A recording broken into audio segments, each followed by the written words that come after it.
What on earth is that? Wow, I have no idea where that is coming from. Okay, good, it's over. All right. So, still getting used to this. I have this new stream software that I'm trying to use here. But this is a requested video. I don't want to waste a ton of your time here. This is a very requested video on the channel. And yesterday, we're going to talk about the 3 biggest ways that iOS 14 is going to ruin advertising and the 3 ways that it's going to help advertising. I had a comment on my page or on one of my YouTube videos. I don't remember which one it was. Maybe it was the CAPI, how to install CAPI. Something like that. But what I wanted to do is answer this in a live video because yesterday Apple had their big spring event. I don't remember what it was called, and they unveiled a bunch of stuff.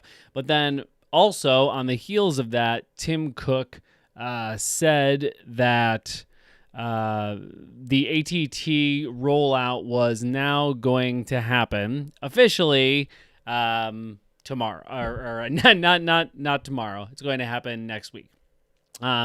So since it's happening next week, we want to make sure that everybody is on the same page about this thing. So what does it mean? iOS 14, obviously everybody's going to get a pop-up on their phone soon. And when you open up any app that could track your data, which is pretty much every app. And when that happens, then what's going to happen is that you're going to get the choice to opt in or opt out of tracking across platforms. So if you choose to opt into tracking, that means everything is as normal. You're going to see personalized advertising. You're going to see all of these things. If you choose to opt out, then what's going to happen is that you will be a cipher basically in the system. So whatever you do online really won't be tracked except for what you do inside the Facebook platform. But as soon as you go off the Facebook platform, then things change and you get a little bit screwed. Well, you don't get screwed. Well, maybe. It depends. But advertisers do get screwed. So people are kind of worried about this. I've been talking about this constantly. My channel has tons. If you're new to the channel, go scroll through and see all the iOS 14 videos I've made. I've made so many. And this is sort of the culmination of them in some ways. Really just breaking down because now it's getting real. It was always like an idea. Yeah, maybe it'll come. Maybe it'll come. I see things are changing, but maybe it'll come. And but it wasn't here yet. And now it's definitely coming. So we're going live now here on April 21st, 2021, and it's going to go live next week. So you know what it means. Opt in, opt out, pop up is going to happen next week. That's going to happen. And I don't want to bore you guys too much with other details. I want to jump right into this. The 3 biggest ways iOS 14 will ruin advertising and the 3 ways that it will help because it's going to be okay. I promise you it is going to be okay. But I am going to start with the bad news because, why not? Let's get it out of the way. So here's the bad news, okay? Here are the 3 negatives. Number 1, personalization will slowly erode over time, okay? What does that mean? It means that lookalike audiences are going to get a lot worse. Interest audiences are going to get worse as well. So basically, so what happens is that the Pixel has a profile on everybody, the Facebook Pixel, which is a third-party cookie. The third-party cookie is really what's going away in general, just to boil it all down and make it easy to understand. So what's happening is that Facebook creates a little dossier on everybody, Facebook and Instagram, as you go around the internet. So based on what you visit. So you've probably noticed that you've gone to a website that has been about, I don't know, like puppies or something, and all of a sudden you get a puppy-related video in your Facebook feed. Well, that's based on you're probably inside of a lookalike audience, and that's because Facebook knows what you're interested in. Well, what happens when that data goes away? We're sort of choking off that data stream. So we're choking off that targeting. Hey, Josh, thanks for being here. Yeah. Well, although I think that location targeting is going to be a little bit worse, Josh. Josh says, I think this will affect e-commerce a lot more than local lead gen. Thankfully, I'm in lead gen. But you'll see, Josh, when we get into numbers 2 and 3, how it's going to really impact you. So number 1, personalization will slowly erode over time. Number 2, campaign optimization is going to be severely compromised. Now, this is big. So remember, Facebook uses machine learning to be able to show the perfect ad to the perfect people at the perfect time. That's why everybody uses it, because it's so good at finding those people, as well as, it mostly has, it has the largest, the largest number of people on the platform, but not of super young people, by the way, or not like Gen, whatever they are after me, or whatever they are after millennial. I might be beyond millennial. It's kind of debatable. But what happens is someone does something on Facebook, purchase, add to cart, initiate checkout, whatever it may be, or they become a lead, or they almost become a lead, or depending on in lead gen, if you're talking about just literally just like, hey, go to a page, put in your name and phone number and whatever, and then go to the other side of it. If it's more complicated, like in my coaching programs, when I run ads for my coaching programs, we're getting people into like a VSL, and we're helping move people through the funnel to get them to book a call. It's a complicated funnel. You have to track a lot of things through that funnel. So not all lead gen is created equal. But what happens is if Facebook doesn't get that data back, so if your individual campaigns in your Facebook Ads Manager don't get that data back, then how are they going to optimize and use their machine learning to show other people the perfect ad at the perfect time? It's basically telling Facebook this campaign is not working. It's just not working. If as we expect, a significant number of people opt out and that data comes back, Facebook's going to think you've got a dud campaign on your hands, and it's not going to optimize, and your CPAs and your CPLs are going to go through the roof. So campaign optimization severely compromised. Number 3, retargeting custom audiences is kind of dead.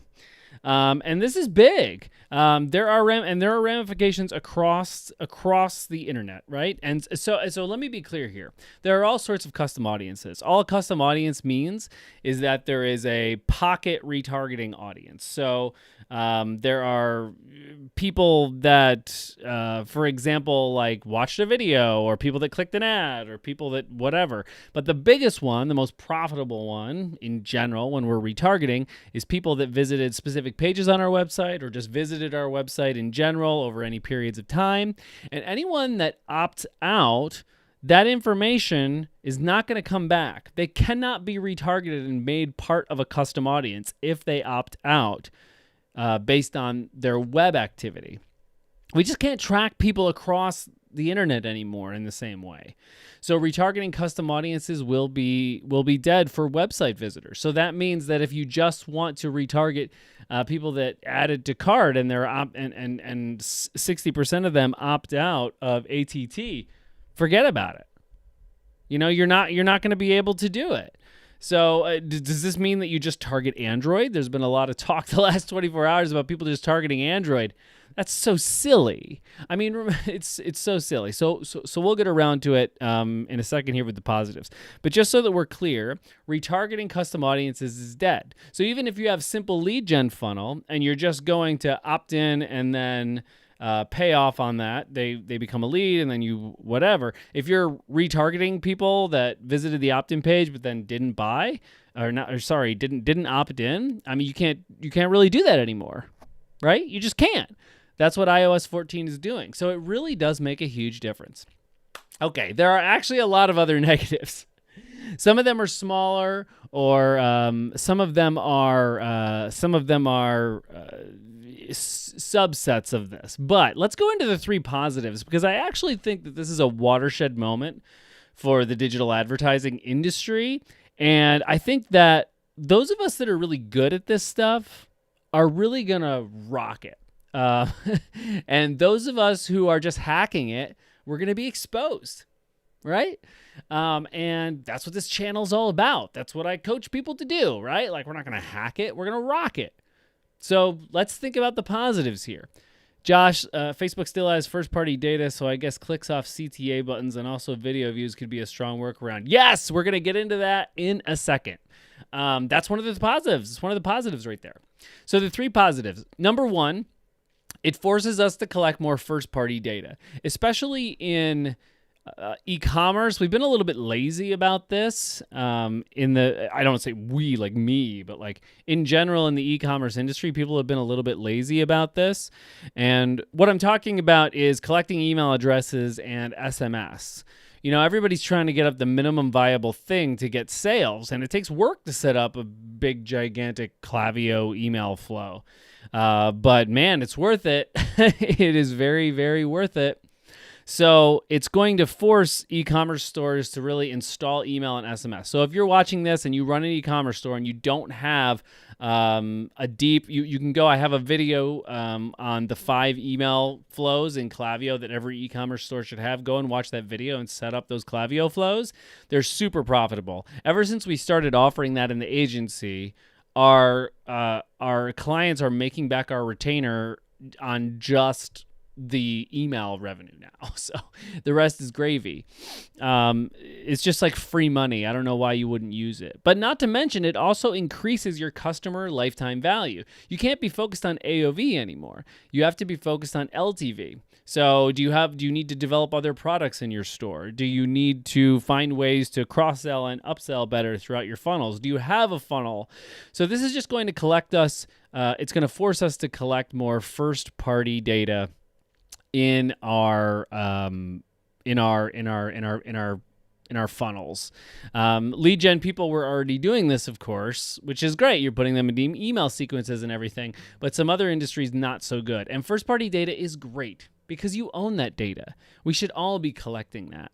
You can always market to those people. In fact, you can have Klaviyo or any, I think ActiveCampaign does this, Drip does this, most of them do this. You can actually have different Klaviyo or different emails marketing segments talk directly to Facebook and create custom audiences out of them that you can retarget.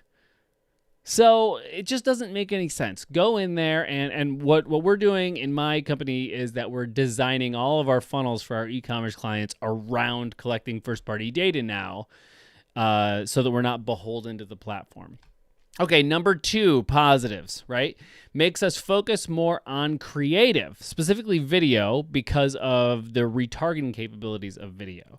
So before, when Facebook was so good at just finding the perfect people at the perfect time all the time because the algorithm was so good, you could put up whatever garbage in your ad and you could get sales because Facebook would just go after these people that are ready to impulse buy your product. Unfortunately, but fortunately, depending on how you look about it, that's different now. It's not going to work. So that means you have to focus more on creative going forward, because without all those targeting capabilities and without Facebook's machine learning working as well, your creative needs to find the right people at the right time. Your creative needs to do the selling. Such a huge piece of what actually closes the deal is what's in the ad. You don't just want the click. Not every click is created equally. There are such things as bad clicks and good clicks. So if you're only looking at CTR and just going after these bad clicks, you're in trouble. I had a video on this channel that came out Monday, was all about the biggest Facebook ad mistake that people make. And that is really what it was. It was that they're bringing the wrong audience into their store or into their funnel. So the creative is going to do all that heavy lifting of bringing in the right audience. Okay, and video is especially important because it's two-pronged. Number 1, video is the best way to build that know-like trust and bring in good traffic and awareness and certainty in the actual ad format. So that's great. But then on the other side, and obviously I'm biased because, I'm the video guy. I wrote a book on video. But still, this is legit. This is real. I'm not blowing smoke. The other thing is that you can use it for retargeting because unlike image ads, if someone consumes a certain amount of your video, let's say it's a 3-minute video and they watch 50 to 75% of it, I mean, they're sold into something. I mean, they're sold into something. So you can retarget those. That's a valuable piece of data. And opt in, opt out, whatever it may be to ATT, you can retarget that. You can create custom audiences of video views. So what people do on the platform, you can continue to retarget. So that's extremely powerful. So go out there and figure it out. I know that I have a video, and I'm going to come out with more soon, but I know that I have a video from a couple months ago that's all about I think it's the 3 video ads that every e-commerce company has to have. But again, I say e-commerce, there's so many ramifications here for every single industry. And the third big positive is that it makes us broaden out to other channels. So when we are just beholden to Facebook, we get all scared when something like ATT happens. But come on. If you were growing your YouTube channel here on this platform, for example, you would be in much better shape. If you are trying YouTube ads, which I highly recommend that you try and figure out and learn, then you wouldn't feel as scared right now. The folks that have 95% of their revenue, and there's a lot that are coming just from Facebook advertising, those are the folks that are scared. But if you diversify, you can start to win. And diversifying also means not just other ad platforms, but just other ways to market, which is why it's so good that we're bringing in first-party data, and we can start putting people through very unique funnels based on email opt-ins, SMS opt-ins, and then you can put them in sequences that I wouldn't say they'd last months, but you can revisit those people based on the unique activity that they did and the unique actions that they took to meet them where they are at any given time. So it's very important to diversify. All the best businesses that I've worked with, that I've coached, whatever it may be, all the best businesses have 100% diversified. They've had a lot of organic traffic coming in, or they've had multiple ad platforms working for them, a great prospecting strategy, where they're bringing people in from other platforms just and then they focus on retargeting. And obviously retargeting is going to be a little bit harder now with custom audiences, but if you're capturing email addresses and SMS, it's not so bad. And those are better people too, right? It's better people than just clicked and bounced. Oh, question, what platforms would you recommend for home service advertising? Pinterest looks like a good option. So this is interesting. I'm glad you brought this up, because the question you shouldn't be asking yourself is, what platform should I be on for the product I'm selling? You should ask yourself, what product should I be using for the audience that's going to buy it? And that is not always the same. So first, you always want to take a people first, empathy first approach to this stuff. So there's no way I can answer that question. Like, what's the demographics? So you're saying potentially Pinterest. So my question is, are those people like 40 plus women generally that buy? Okay, yeah, I'm interested in looking into Pinterest. But it's not just about the home stuff, because remember, not all traffic is created equal. Because YouTube ads sounds great to me for home service, but what's the avatar? It really does make a difference. Facebook sounds good too. So it's really, what is the avatar? And then you can start drilling down a little bit more into, okay, what are the best ways to tell that story, and how does that creative fit the potential native implications of each of these platforms. Okay, so I hope that helps. Okay, y'all, if you want to find out more about my coaching, I never talk about this, but I should talk about it more. MattJohnstonOnline.com. You can get more information. And if you wanted to book a call with the team to talk about it, I have super affordable, super powerful coaching options for folks who, especially are in competitive markets and having a hard time standing out and need to sort of burst through. I help those folks a lot. So anyway, I hope you're doing well. Yeah, absolutely, Josh. Rock and roll. Okay, thank you so much. I wanted to make this short and sweet. I don't want to waste a lot of your time, but this is important. I hope that you got a lot of value from this. Comment below if you have more questions. I will go in and answer that stuff, man. I promise you.